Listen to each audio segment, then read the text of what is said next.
전기하신 주 감사 찬양과 경배 다 받으실 주님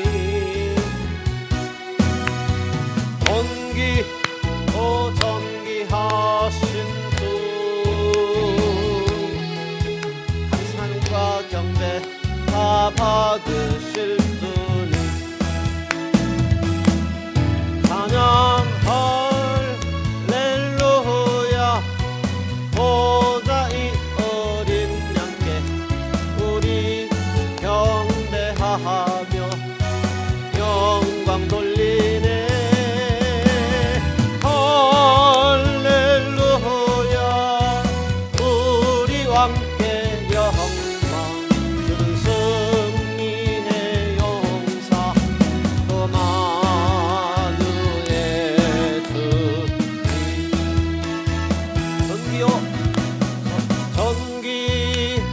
전기하신 주 감사 찬양과 경배 다 받으실 주님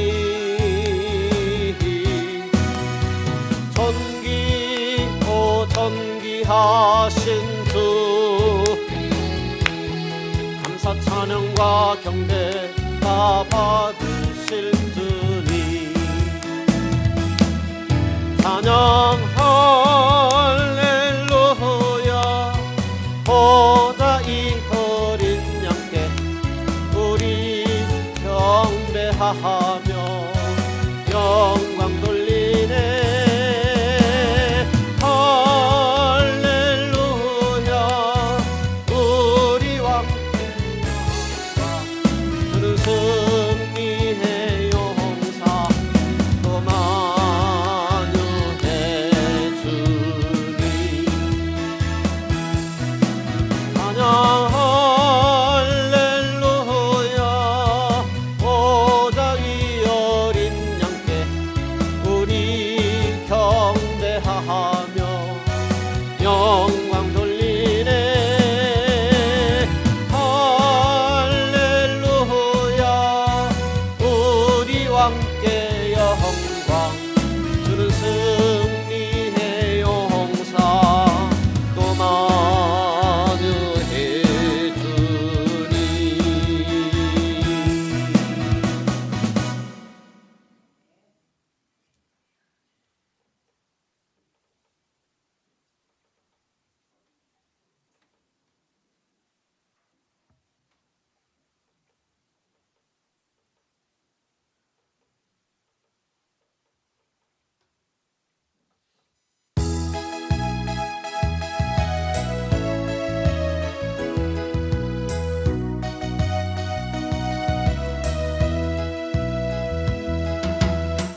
어두워진 세상 길을 주님 없이 걸어가다 나의 영혼 어두워졌네 어느 것이 길인지 어느 것이 진리인지 아무것도 알 수 없었네 주님 없이 살아가는 모든 삶 실패와 좌절뿐이네 사랑하는 나의 주님 내 영혼 눈을 뜨게 하소서 열려라 이 바다 열려라 눈을 뜨게 하소서 제약으로 어두워진 나의 영혼을 나의 눈을 뜨게 하소서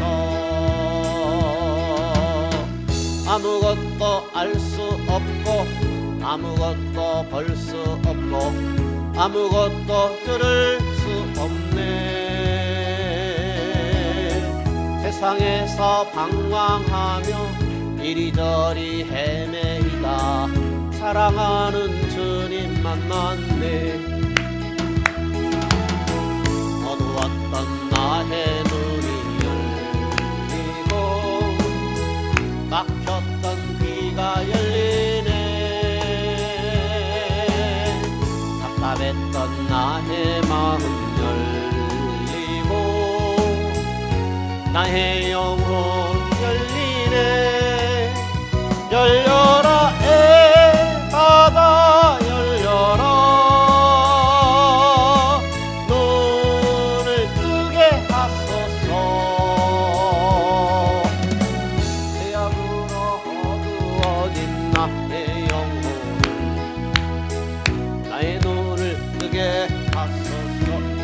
열려라 열려라 바다 열려라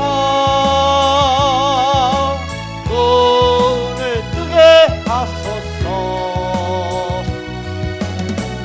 죄악으로 어두워진 나의 영혼을 나의 눈을 뜨게 하소서.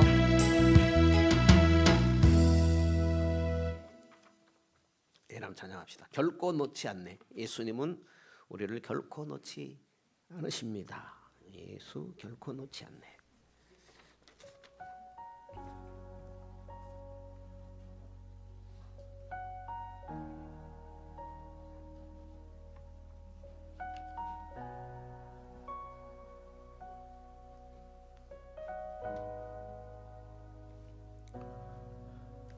예수 내 기쁨 대신에 그 이름 찬양해 나의 유일한 참된 안식 예수 완전한 그 이름 능력의 하나님 내 마음 주의 나라 이루시네 예수 영원히 함께 하시고 우리 다시 세우시네 그 사랑 무엇도 끊을 수 없네 예수 완전한 소망 되시고 무너진 맘 채우시네 그 약속 우릴 결코 놓지 않네 예수 내 기쁨 대신 주 그 이름 찬양해 나의 유일한 참된 안식 예수 완전한 그 이름 능력의 하나님 내 맘 주의 나라 이루시네 예수 영원히 함께 하시고 우리 다시 세우시네 그 사랑 무엇도 끊을 수 없네 예수 완전한 소망 되시고 무너진 맘 채우시네 그 약속 우릴 결코 놓지 않네 예수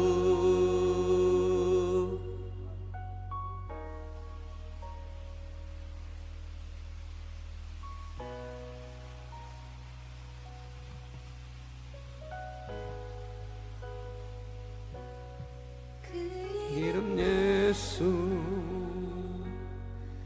그 이름 예수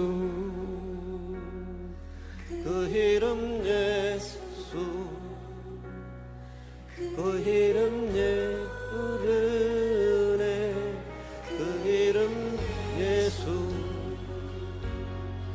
그 이름 예수 그 이름 예수 그 이름 부르네 그 이름 예수 그 이름 예수 그 이름 예수 그 이름 부르네 그 이름 예수 그 이름 예수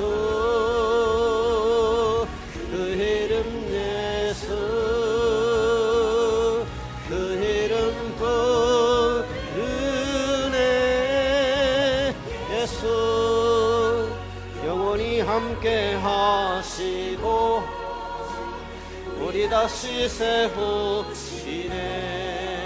그 사랑 무엇도 끊을 수 없네. 예수 완전한 소망 되시고 무너진 맘 채우시네. 그 약속 우릴 결코 놓지 않네. 이름 예수, 그 이름 예수, 그 이름 예수, 그 이름 은혜, 그 이름 예수, 그 이름 예수, 그 이름, 그 이름 은혜 예수 영원히 함께 하시고 우리 다시 세우시네.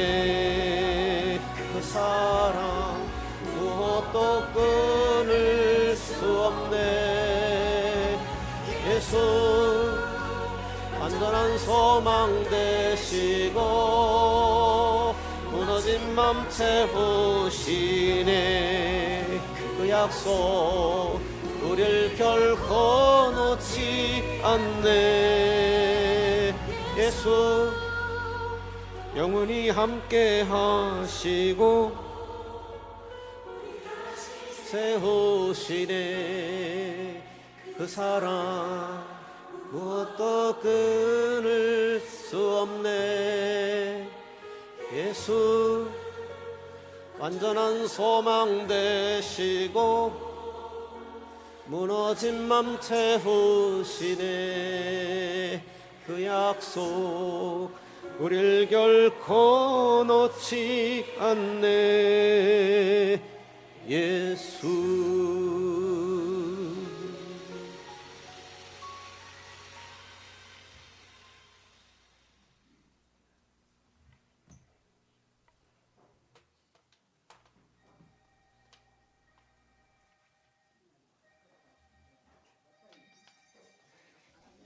이게 그릇이 있다고 할 때요. 그릇이 있다고 할 때 그릇에 이제 구멍이 뚫리면 물을 부으면 이제 새겠죠. 담기지가 않겠죠.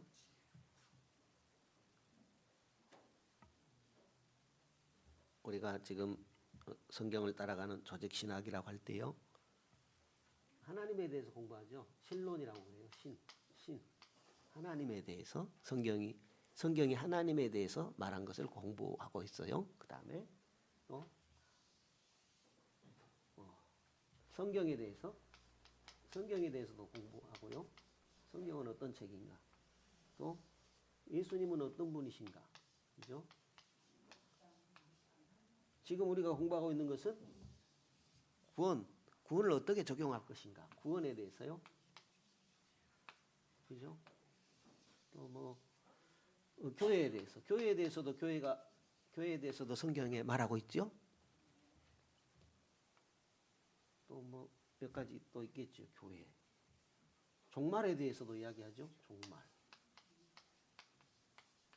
또 말하는 뭐가 있겠죠. 이런 것들을 성도님들이 스스로 공부해 가지고 이렇게 정리를 잘 할 수가 쉽지 않겠죠. 반대로 이제 말씀을 전하는 분들이 하나님에 대해서 성경이 말하는 것을 이렇게 정리를 하지 않고 말씀을 제대로 전할 수 있겠는가? 마찬가지예요. 성경에 대해서 또 예수님에 대해서도 성경이 말하는 예수님은 어떤 예수님인가라는 것을 성경은 이렇게 말씀하는데 말씀을 전하는 분들이 이런 숙지가 없이 전하게 되면 듣는 분들은 어찌 되겠습니까? 전하는 분들이 숙지 이해되지 않는 가운데서 전하면 어찌 되겠습니까? 반대로 또 전하기는 이렇게 잘 숙지하고 전하는데 듣는 분들이 이런 이해가 없이 들으면 어찌 되겠습니까? 이해가 돼서 듣는 것하고 듣지 않는 것은 차이가 있겠죠. 예를 들어서 하나님에 대해서 전혀 모르는 상태에서 이제 설교자가 하나님에 대해서 말씀을 전해요. 그러면 어찌 되겠습니까? 그죠? 성경에 대해서도 예수님에 대해서도 알수록 잘 받아들여지겠죠. 예. 말씀이라는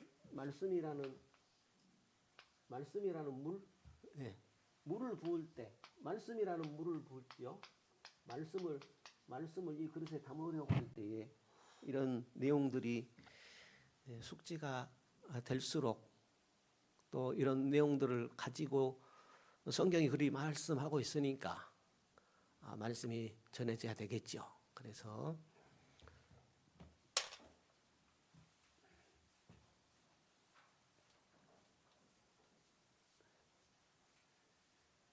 굉장히 중요한 시간, 보람 있는 시간이라고 생각되어집니다. 한 차례 우리가 쭉 살펴보았지만은 부족하죠. 또 보고 또 듣고 할 때에 전하는 사람도 또 한 번씩 더 정리가 되어지고 듣는 분들도 한 번 들을 때와 또 다르고 그렇습니다. 오늘은요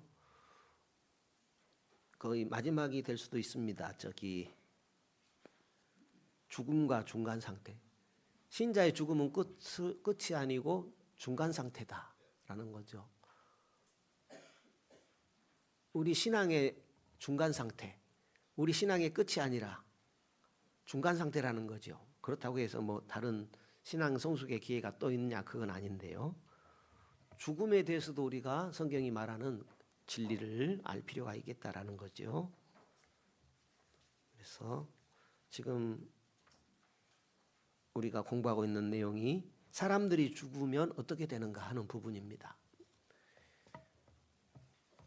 또 한 차례 더 반복하자면 70페이지입니다. 70페이지. 구약 신자들이 바로 죽어서 하나님 전존으로 갔는가? 구약과 신약은 다른 것인가? 이런 생각을 물을 수 있죠. 예수님 부활 전에 신자들의 영혼은 죽을 때 바로 하나님 앞으로 가지 않고 기다리는 어떤 다른 장소에 가서 예수님의 구속이 완성될 때까지 기다렸다고 하는 주장도 있는데 실제로 그런가 하는 물음이죠. 그래서 로마 가톨릭에서는 림보라는 것이 있다라고 했죠. 구약 신자들이 죽었을 때에 어떻게 되는지에 대해 말하는 성경 구절은 많지 않다고 했죠. 구약 성도들의 죽은 후 상태에 대해 말하는 성구들은 그들이 다 어디로 갔다고요? 하나님 전존으로 갔다고요. 그렇습니다. 그러니까 신자가 죽으면 어디로 가요? 하나님 앞으로 갑니다. 바로 하나님 앞으로 갑니다. 이런 의식들이 깨어 있어야 돼요. 이런 정보를 성경에서 줬음에도 불구하고 많은 구절은 아니지만 있음에도 불구하고 이해가 없으면 그저 죽음에 대해서 슬퍼만 하죠. 예수님 재림할 때까지는 그냥 죽어 있는 상태로만 생각할 수 있잖아요. 생명이 없는 상태로 부활의 생명만 기다리는 그런 생각을 어렴풋이 가질 수밖에 없잖아요. 그러나 그렇지 않다라는 거죠. 구약에도 이미 사람은 죽으면 어디로 가요? 신자들이 죽으면 어디로 가요? 하나님 앞으로 바로 간다라는 거죠. 그런 분명한 이해가 있어야 됩니다. 에녹이 하나님과 함께 동행했는데 그죠? 무두셀라를 낳고 60세에 무두셀라를 낳고 300년간 하나님과 동행하다가 어느 날 하나님이 데려가셨다 그랬습니다. 엘리야는 지옥의 경계 지점으로 간 것이 아니고 바로 천국으로 하나님이 데려가셨다라는 겁니다. 다윗도 여호와의 집에 영원히 산다는 확신이 있었다. 예수님께서 하나님은 아브라함과 이삭과 야곱의 하나님이라고 하시면서 부활을 말씀하셨다. 하나님은 죽은 자들의 하나님이 아니요 산 자들의 하나님이시라는 것이다. 부자와 나사로 비유해서 예수님은 나사로가 하늘에서 위로를 받는 것으로 말씀하셨다. 아브라함이 의식적으로 살아있다는 것이다. 아브라함이 실제 살아있다라는 거예요. 육신과 분리됐을 뿐이지, 그죠? 그러니까 신비한 일이 바로 초자연적인 일이 일어난 거예요. 사실 우리는 초자연적인 그런 작품이라는 것을 믿어야 되죠. 왜냐하면 하나님께서 능력으로 우리를 만드셨잖아요. 그것은 초자연적인 초자연적으로 나타난 거죠. 빛이 있으라니까 태양이 달렸다는 거 여러분 생각해 봅니까? 오늘 아침에도 태양이 뜨잖아요. 그 태양 누가 어떻게 만드셨어요? 하나님이 말씀으로 빛이 있으라니까 된 거예요. 그런데 세상의 빛은요, 태양만 있는 게 아니라 태양이 지고 나면 밤하늘에 뜨는 그 별들 다 하나님이 만든 빛이에요. 그 빛은 태양과 상관없는 빛이라고요. 그런데 누가 만드셨어요? 하나님이 말씀으로 만든 게 그 빛들이에요. 그렇지 않습니까? 우리가 그렇게 받아들여야 되지 않을까요?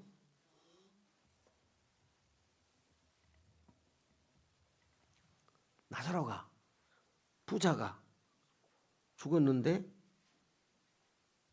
의식적으로 먼저 이 세상을 떠난 아브라함이 살아있는 거예요. 이 땅에 육신으로 살아있는 것처럼 하나님 앞으로 먼저 간 아브라함이 살아있는 거예요. 의식이 있다라는 거죠.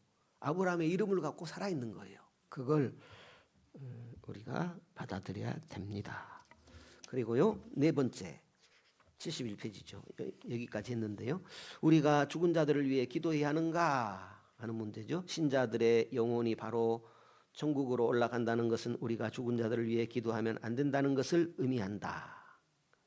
우리가 죽은 자들을 위해서 기도하면 된다, 안 된다요? 안 된다는 거예요. 그러니까 죽음은 끝난 거예요. 일단 이 세상에서의 삶이 우리의 기도로 의해서 좌우되지 않는다라는 거죠. 살아있을 때 기도해야 된다, 그 얘기입니다. 죽은 다음에 그 기도가 무슨 소용이 있느냐, 그 얘기죠. 안타까운 마음으로 기도할 수 있겠지만은 그러나 그 무슨 소용이 있는 기도냐, 그런 의미가 되겠습니다. 일단 천국으로 들어가면 완벽한 행복의 상태로 들어가는데 누가요? 신자가 그렇다라는 거예요. 왜 기도가 필요한가라는 거지요. 천국의 상은 현세에서 행한 것에 근거해서 주어진다. 천국에서 뭐가 있다고요? 상이 있는데 이 땅에서의 행한 것에 근거해서 주어진다 그랬습니다. 불신자들의 영혼들은 하나님과 단절된 어디로 간다고요? 형벌의 장소로 간다. 그들을 위해 기도해봐야 소용이 없다. 죽은 자들을 위해 기도하는 것은 죽은 후에도 사람들의 운명이 바꿔질 수 있다는 거짓된 희망을 준다. 그러니까 헛수고다라는 거죠. 죽은 자 위해 기도하는 것은. 그러니까 할 필요 없다. 안 하는 것이 맞다. 신앙이 있다면 안 하는 게 맞다라는 거죠. 죽은 자들을 위해서는요. 죽은 자들을 위한 기도는 아무 소용이 없는 기도이므로 할 필요가 없다라는 거지요. 그 다음에 71페이지 아래입니다. 불신자의 영혼은 바로 어디로 간다고요? 죽으면 불신자의 영혼은 바로 형벌 장소로 간다고 합니다. 성경은 죽은 후에도 예수님을 믿을 기회가 있다는 말을 결코 하지 않는다. 예수님은 부자와 나사로 비유해서 부자가 죽어서 바로 지옥으로 갔다고 했다. 아브라함은 지옥과 천국 사이에 결코 왕래가 가능하지 않다고 했다. 먼저 천국에 가 있는 아브라함의 상태를 여기 누가복음에서 보여줬죠. 여기서 거기서 갈 수도 없고 거기서 여기로 갈 수가 없다라는 거죠. 부자가 이제 그 어떤 상황을 예수님께서 말씀으로 보여주는 그런 장면이잖아요. 사람이 한번 죽으면 바로 심판을 받는다. 마지막 심판은 우리가 죽은 후에 하는 일과 무관하다. 마지막 심판을 위해서 우리가 죽은 후에 어찌할 수 없다라는 거예요. 베드로전서 3장과 4장의 근거에서 죽은 후에도 기회가 있다는 것은 잘못된 정보다라는 거예요. 그러면 베드로전서 3장 18, 20절과 4장 6절에 어떤 내용이 있냐면 이런 내용이에요. 잘못 해석한 내용인데 어떤 내용을 잘못 해석했냐면 읽어드리면 베드로전서 3장 18절입니다. 그리스도께서도 단번에 죄를 위하여 죽으사 의인으로서 불의한 자를 대신하셨으니 이는 우리를 하나님 앞으로 인도하려 하심이라. 육체로는 죽임을 당하시고 영으로는 살리심을 받으셨으니 그가 또한 영으로 가서 옥에 있는 영들에게 선포하시니라.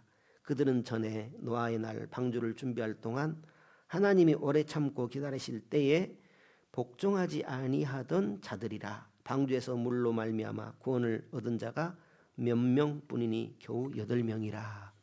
베드로전서 4장 6절에 이를 위하여 죽은 자들에게도 복음이 전파되었으니 이는 육체로는 사람처럼 심판을 받으나 영으로는 하나님처럼 살게 하려 함이니라. 이걸 성경을 사람의 마음대로 해석해서는 바른 뜻이 아니다는 거예요. 이런 내용들이 우리가 죽은의 어떤 일을 해서 뭐 하나님을 움직이게 할 수 있다라는 그런 내용이 아니라는 거예요. 그러면 무슨 내용이냐?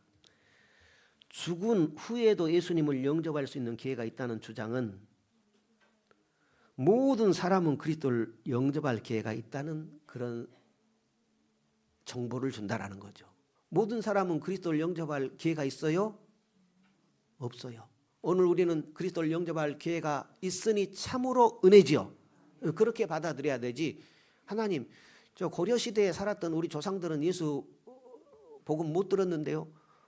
씨알데 없는 걱정 말하는 거예요. 예, 그걸 우리가 생각할 문제가 아니에요. 내가 고민할 문제가 아니라는 거예요. 그거 하나님의 소관입니다. 또 예수님을 의식적으로 거절한 자들에게만 영원한 심판이 있다는 생각에 근거한 것이다라는 거죠. 이런 생각은 성경의 지원을 받지 못한다. 우리는 다 본질상 죄인들이고 하나님의 어떤 은혜도 받을 자격이 없다. 이 생각을 가져야 된다라는 거예요.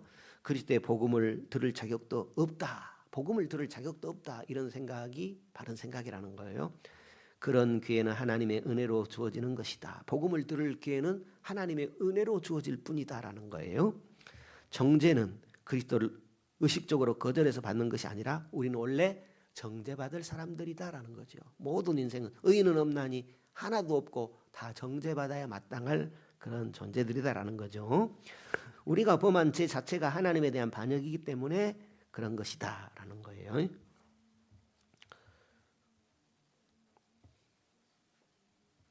성경 읽어볼까요? 요한복음 3장 18절입니다. 저를 믿는 자는 심판을 받지 아니하는 것이요 믿지 아니하는 자는 하나님의 독생자 이름을 믿지 아니함으로 벌써 심판을 받은 것이니라. 또 읽어보겠습니다. 죽은 후에도 그리스도를 영접할 기회가 있다는 것은 죽은 후에는 그리스도 영접할 기회 없습니다. 그런데 죽은 후에도 그리스도를 영접할 기회가 있다고 한다면 그것은 현재 전도와 선교의 동기를 파괴해버린다라는 거죠. 죽은 후에도 그리스도 영접할 기회가 있다면 나 죽은 후에 예수 믿을란다 이제 이런 식이 될 수 있다라는 거예요. 신약 성경은 강렬한 선교 일정으로 가득하다라는 거죠. 그러므로 이런 하나님의 마음, 하나님의 심정을 가진 자들이 선교로 헌신하고 그러죠. 선교사로 많이 헌신하고 전도를 하고 그런 것입니다. 사도 바울의 선교 여행도 그것을 보여준다. 다음에요. 불신자가 죽으면 의식적으로 심판을 받는다. 의식이 있어 심판을 받는다라는 거죠. 그 심판이 영원히 계속된다는 사실은 우리가 생각하기에 힘들지만 사실이다라는 거죠. 불신자가 죽으면 바로 뭐라고요? 심판이라는 거예요. 불신자가 죽으면 바로 지옥이라는 겁니다. 이제 잘 안 믿어지죠. 왜냐하면 안 죽어봤으니까. 그러나 이제 성경은 그런 정보를 준다라는 거고 또 예수 믿는 우리는 바로 어디를 간다고요? 천국을 간다고요. 그런데 잘 안 믿어지죠. 왜냐하면 안 죽어봤으니까. 예, 이렇게 설명을 해야 구분이 되어집니다. 성경은 이걸 분명히 명백하게 가르치고 있습니다. 마태복음 25장에 보면 예수님께서 말씀하셨죠. 41장 46절에 또 왼편에 있는 자들에게 이르시되 저주를 받은 자들아 나를 떠나 마귀와 그 사자들을 위하여 예비한 영영한 불에 들어가라. 이것은 염소와 양의 이야기가 아니라 신자와 불신자 이야기입니다. 불신자들에 대한 이야기다라는 겁니다. 46절에는 저희는 영벌에 의인들은 영생에 들어가리라 하시니라. 멸절설이라는 게 있습니다. 멸절설. 뭐라고요? 멸절설.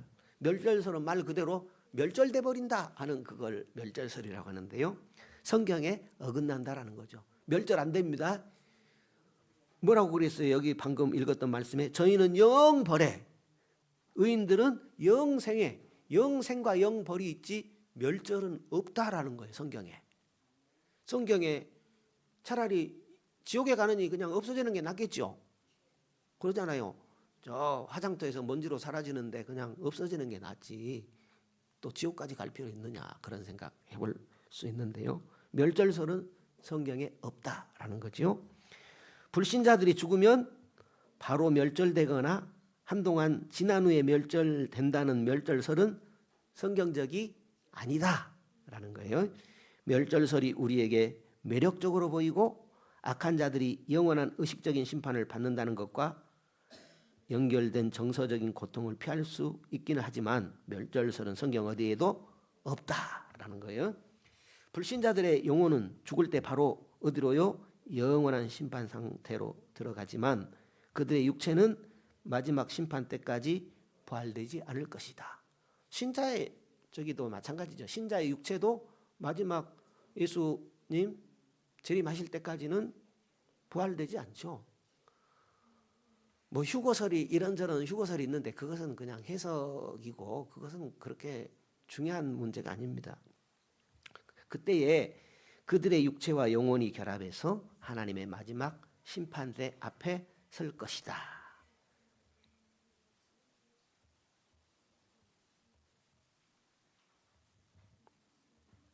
멸절설 중에 조건 멸절설이라는 게 또 있어요. 조건 멸절설이라는 게 있는데 그것은 죄 지은 만큼만 벌 받고 그러잖아요. 영원히 벌 받는 거 억울하잖아요.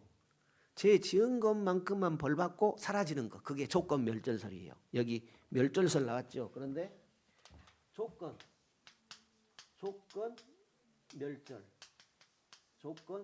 멸절설이라는 게 있는데 그것은 이제 죄 지은 만큼만 하나님이 이렇게 벌 주시고 사라져 버리는 거, 그게 이제 조건 멸절설인데 멸절설 자체가 없는데 조건 멸절설이 어디 있겠어요, 그죠?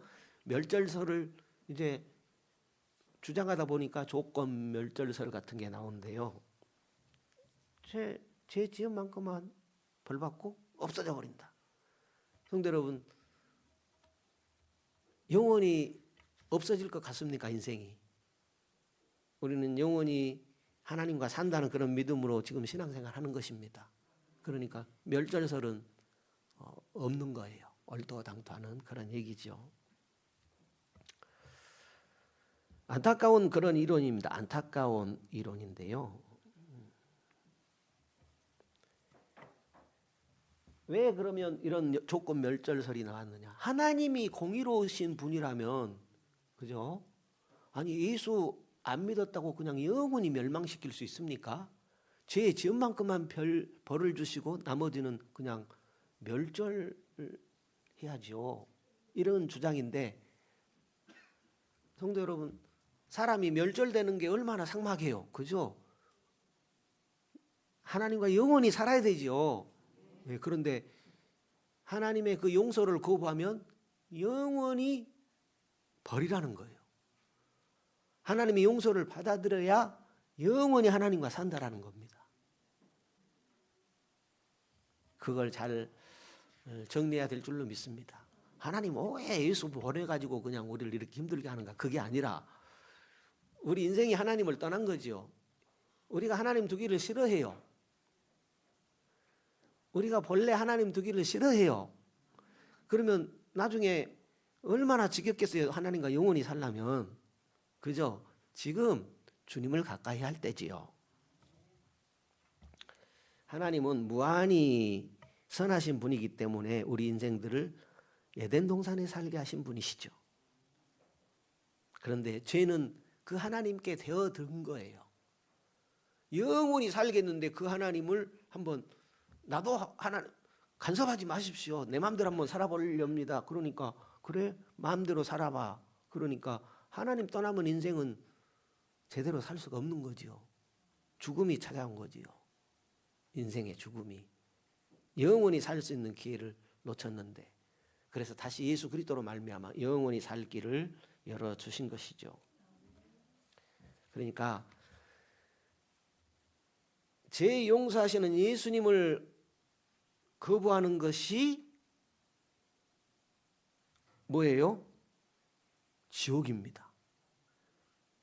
하나님의 용서는 무한한 것입니다. 반면에 죄도 무한한 하나님에 대한 반역입니다. 죄도 무한한 하나님에 대한 반역입니다. 예수 믿으면 용서는 무한한 하나님의 은혜인 것입니다. 그런데 그 예수님의 용서를 거부해요. 그러니까 하나님과 영원히 이별 상태일 수밖에 없는 것입니다. 다시요. 죄는 무한성을 띱니다. 죄는 무한성을 띠어요. 그래서 이 은혜를 놓치지 말아야 됩니다. 우리 인생 뭐 별거 있습니까? 하나님 붙잡고 끝까지 사는 것이죠. 예, 우리 인생 늙잖아요. 소망 없잖아요. 늙은데 장사 있습니까? 죄송합니다만 저도 늙으니까 할 말이 있죠. 예, 예수 붙잡아야 된다고요. 끝까지 붙잡아야 되고 분명히 붙잡아야 되고. 그러니 이런 시간 중요하지요. 그냥 예수 믿는데 이런 내용 배울 생각도 않고 세월 다 보내고 그냥 겨우 주일날 예배드리고 그러면 예수님에 대해서 뭘 알고 살아계신 하나님이 어떤 능력으로 내 삶을 붙들어주는 그런 은혜를 베풀어 주시겠습니까? 그렇지 않나요? 그러니까 믿음이라는 것은 믿음의 성경 속의 인물들이나 우리 역사 속의 믿음의 인물들이 하나님을 붙잡는 그런 믿음이 있었어요. 그냥 가마 떨어져라 이렇게 있는 게 아니라 믿음은 그 믿음의 행위가 있었다는 거죠. 우리도 그 살아계신 하나님 앞에 그 분을 신뢰하는 약속의 장소로 나가야 되는 거예요. 마음을 다하고 성품을 다하고 힘을 다하는 우리의 표현이 있어야 하나님께서도 행동을 하시는 거죠. 네, 다 했습니다. 다 했고요. 76페이지입니다. 76페이지.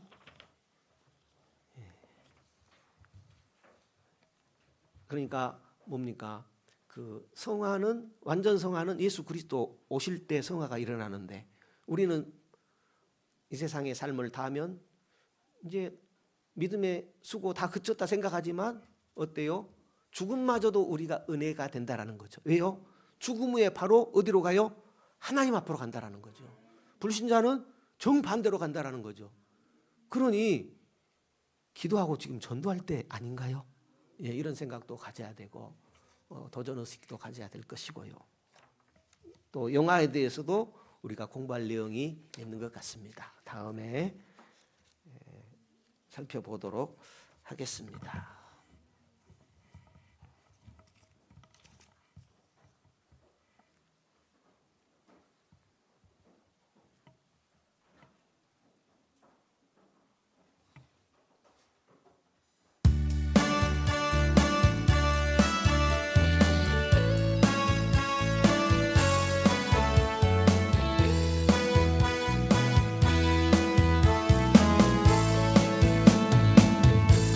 그날이 어저같이 이를 줄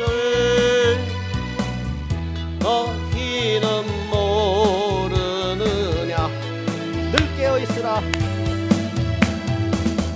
늘 깨어있으라. 잠들지 말아라. 주님과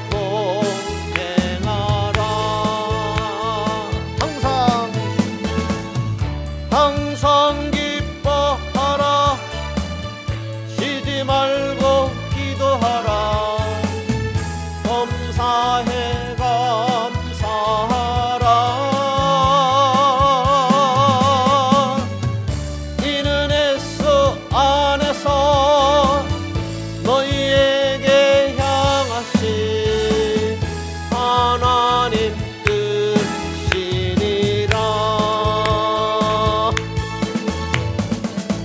평강의 하나님이 너희를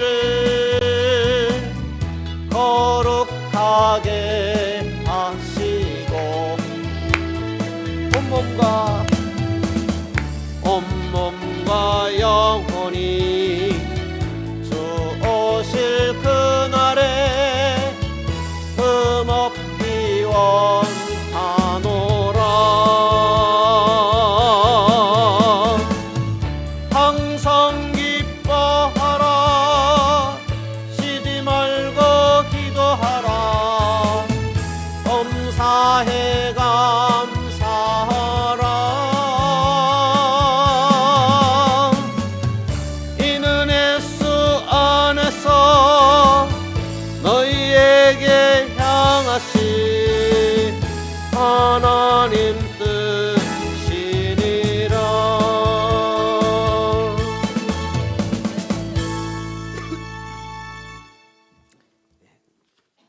잊으셨다고 할까봐 낮에 제가 말씀드렸는데 손이 있으신 분들, 불편하신 분들은 그냥 집에 계시는 게 나을 것 같고요. 좀 이렇게 건강하신 분들 중에 틈이 되신다면 10시부터 어떤 교회 장판 습기 제거를 한다고 합니다. 그래서 손을 같이 넣어주시면 좋겠습니다. 우리 주기도하고 마치겠습니다. 하늘에 계신 우리 아버지여, 이름이 거룩히 여김을 받으시오며 나라 위에 임하옵시며 뜻이 하늘에서 이룬 것 같이 땅에서도 이루어지이다. 오늘날 우리에게 일용할 양식을 주옵시고 우리가 우리에게 죄 지은 자를 사하여 준 것 같이 우리 죄를 사하여 주옵시고 우리를 시험에 들게 하지 마옵시고 다만 악에서 구하옵소서. 대개 나라와 권세와 영광이 아버지께 영원히 있사옵나이다. 아멘.